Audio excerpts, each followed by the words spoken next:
చిన్న జొన్నవలసకు చెందిన చిట్టిబాబుపై తండ్రి రామారావు, చిన్నాన్న రెడ్డి పాపారావు రాడ్లతో దాడి చేశారని బాధితులు ఆరోపించారు. పాపారావు డూప్లికేట్ డాక్టర్ అని, అర్హత లేకుండా బోర్డు పెట్టి వైద్యం చేస్తున్నాడని కుమార్తె మాధురి తెలిపింది. ఆ వైద్యంతోనే తండ్రిని మార్చేశాడని, తల్లి పేరున్న ఇంటి నుంచి రోడ్డుపైకి నెట్టేశారని వాపోయింది. ఫోన్లో బెదిరిస్తున్నారని, పోలీసులకు ఫిర్యాదు చేసినా పట్టించుకోలేదని చెప్పారు. కోర్టులో కేసు ఉందని, ప్రాణహాని ఉందని రక్షణ కల్పించాలని కలెక్టర్కు విజ్ఞప్తి చేశారు. ఈ ఆరోపణలను ఎందుకు చేస్తుందంటే ఈ పాపారావు అనే వ్యక్తి వల్ల మనం రోడ్డు మీద పడ్డాం. ఇప్పుడు ప్రెసిడెంట్ మా నాన్నకి ఏ మొదలెట్టి మాయ చేస్తుండో తెలియదు, కానీ మా మాట వినట్లేదు, మా అమ్మ మాట వినట్లేదు, కన్న కూతురు ఈవిడ మాట కూడా వినట్లేదు. తర్వాత ఇప్పుడు హాస్పిటల్ నడుపుతున్న ఇల్లు కూడా అమ్మ పేరు మీద ఉంది. ఇది పొజిషన్, ఇది హౌసింగ్ ఆఫీసర్ ఇచ్చిన సర్టిఫికేట్. ఇది ఇల్లు కూడా మాకు కానివ్వకుండా చేస్తున్నారు, ఇల్లు ఇవ్వట్లేదు. తర్వాత వాళ్ళ వల్ల ఇప్పుడు కొట్టేశారు, వాళ్ళ వల్ల ప్రాణాపాయం కూడా మా ముగ్గురు పొంది. రానున్న రోజుల్లో ఏది జరిగినా వాళ్ళ ఇంటి వాళ్ళు కారణం. మా మీద చిన్న గీతపడినా మా చెంటకు కూడా బెదిరిస్తాను. మన దారి కాసి కొట్టేది ప్రాణాపాయం నుండి తెప్పించుకుని బయటకు వచ్చాను. రెండోసారి కొట్టడం జరిగింది. మొదటిసారి ఫోన్లో మారుతారని అనుకోవడం మారలేదు. తర్వాత ఈ పాపారావు అనే వ్యక్తి వల్ల మా నాన్న చాలా ఇబ్బంది పాల్పడిపోయి మానసికంగా ఇలా ఎన్నోసార్లు మేము ఎన్ని చెప్పినా వినట్లేదు. అతను మా 7 మంది పెడతాడో తెలియట్లేదు,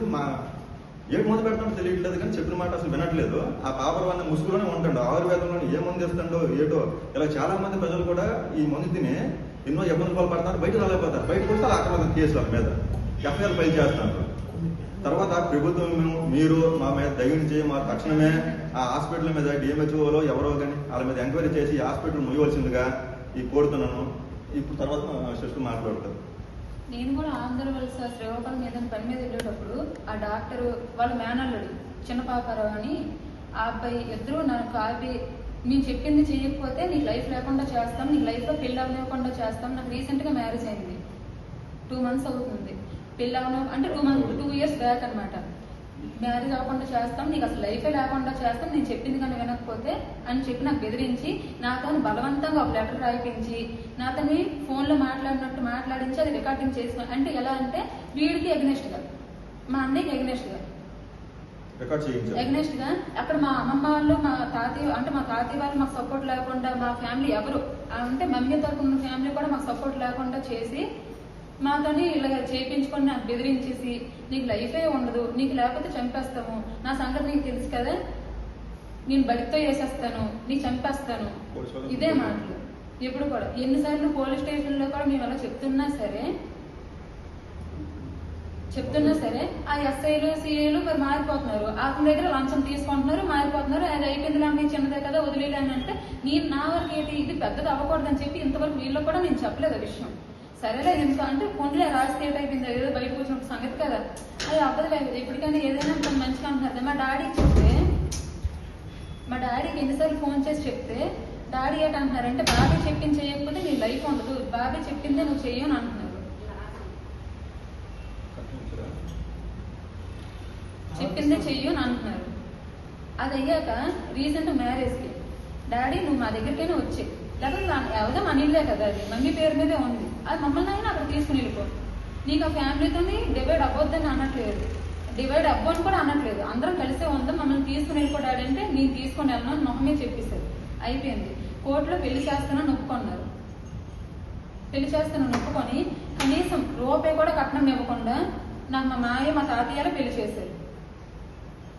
వీళ్ళు అప్పు చేసి అప్పటికప్పుడు పెళ్లి చేశారు. అంటే పెళ్లి రేపంటే ఈ రోజు నైట్ కూడా మేమైతే రూపాయి కూడా ఇవ్వం, మాకైతే సంబంధం లేదు, నేను ఇవ్వను అని చెప్పేసి మాకు సపోర్ట్ చేసిన వాళ్ళకి కూడా మీ మీద డబ్బులు ఇచ్చేసి మీ మీద అంటే పెద్ద మనుషులు అనే వాళ్ళు ఉంటారు కదా, అటువైపు ఇటు కరెక్టే మాట్లాడతారు కదా, ఇది తప్పు ఇది కరెక్ట్ అని చెప్పేసి వాళ్ళకి కూడా మీ మీద డబ్బులు ఇచ్చామని చెప్పి మా దగ్గర ఎక్కడ ఉంటాయి డబ్బులు, వీడు కష్టపడితేనే మేము బతుకుతున్నాం.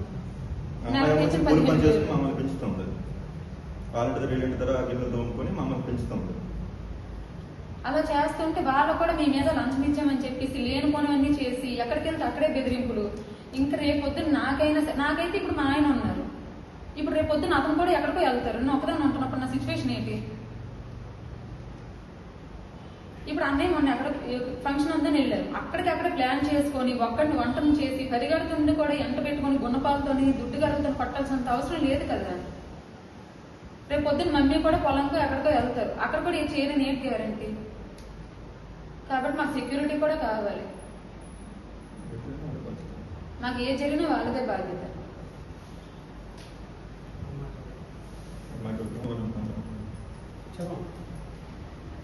కనీసం చెప్పండి.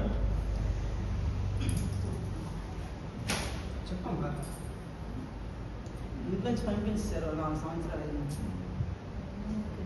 అంటే అతను మాకు గొడవలు లేవు కానీ బయట పంపించారు. ఇప్పుడు పెళ్లికి ఇబ్బంది పెట్టేసి బాధ పెట్టారు. పెళ్లి టైంలో ఇస్తే కట్నం ఇస్తామన్నారు. కన్యాదానం కూడా అది చెల్లాలు చేశారు. అప్పటికప్పుడు పెళ్లి పాటు చేసేయాలని చూసేవారు వాళ్ళు. అప్పటికి తమ్ముడు వాళ్ళు వచ్చి బాధపడి కట్నం మేము ఇబ్బంది పడి అక్కడ అప్పు చేసి తెచ్చి పెళ్లి చేసాం. సాయ సమ్మాలు కూడా ఇప్పటికి ఇవ్వలేదు. ఇంకా ఆ డాక్టరే నా పేరున ఇల్లు ఉంది, నేను కూడా కష్టపడి ఇల్లు కట్టాము. అప్పుడు అక్కడ ఎండాన వాన కంటే కష్టపడి ఇల్లు కట్టాము. కానీ ఇప్పుడు ఇంట్లో నుంచి పంపించారు. అదే డాక్టరే అంత చేసింది. ఇప్పుడు చేసిందంతా డాక్టర్ పాపారావు. రాత్రి కూడా అసలు డాక్టర్ కాదు, ఆ పిఆర్ఓ కూడా అవునో కాదో నాకు తెలియదు. ఆ పాపారావు మా డాడీకి మాకు కానివ్వకుండా కనీసం నాకు పెళ్లి అంటే కాలు కడి కన్యాదానం చేస్తే నాకు సాటిస్ఫాక్షన్, అది కూడా జరగనివ్వకుండా చేసి మా డాడీని మాకు కానివ్వట్లేదు. నాకు ఎంత టార్చర్ పెట్టి బలవంతంగా ఫోన్ చేయించి మాట్లాడిపించేసి రికార్డింగ్ చేసి నీ చంపేస్తాను, వీళ్ళు మాట్లాడుకొని నేను చంపేస్తానని చెప్పి ఇప్పుడు ఇది సిచ్యువేషన్ చూపించుకొని ఊర్లో ఇప్పుడు నన్ను బ్యాక్ చేసి ఇదిగో మాదే మాట్లాడింది అని చెప్పేసి ఊర్లో ఇప్పుడు అందరికీ చూపిస్తున్నారు. దాని ప్రూఫ్స్ కూడా మా దగ్గర ఉన్నాయి.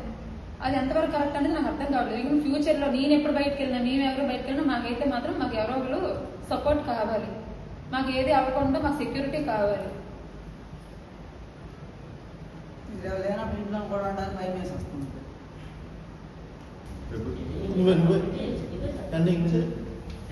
ఇది ఇంతవరకు చాలా విషయాలు ఉన్నాయి చెప్పడానికి, కానీ విలువైన ఇంకా చాలా ఉన్నాయి చెప్పడానికి. కానీ ఇప్పుడు విలువైన సమయం ఇంకా సరిపోదు. ఇంకా చాలా మ్యాటర్ అతని గురించి బాహుబలి స్టోరీలో పెద్ద స్టోరీలు ఉన్నాయి వాటి గురించి చెప్పడానికి. కానీ ఇప్పటికైనా ప్రభుత్వం వారు మా మీద దగ్గరించి కొద్దిగా మీద ఎంక్వైరీ చేయించాలి. ఇవన్నీ ప్రూఫ్స్ ఉన్నాయి కదా నా దగ్గర, ప్రతి ప్రూఫ్ నేను మీడియాలో చెప్తాను. ఇది ఎంక్వైరీ చేయండి, ఆ హాస్పిటల్ మీడియం ముందు చేయండి. తర్వాత మా ఇల్లు మెయిన్ ఒప్పించండి చాలు. ఆస్తుల గురించి కాదు, ఆస్తులు అవసరం లేదు, తర్వాత అలాగే వస్తాయి. ముందు భర్త కావాలని అంటుంది ఇప్పుడు, భర్త ఇప్పించండి చాలు. అది ప్రభుత్వం వారు దీన్ని తక్షణమే చర్య తీసుకుని ఆ ఎంక్వైరీ ఇవ్వాల్సిందిగా కోరుతున్నాం. సెక్యూరిటీ కావాలి.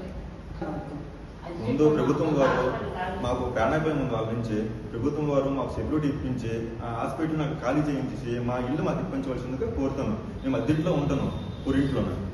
అందరికీ నమస్కారం.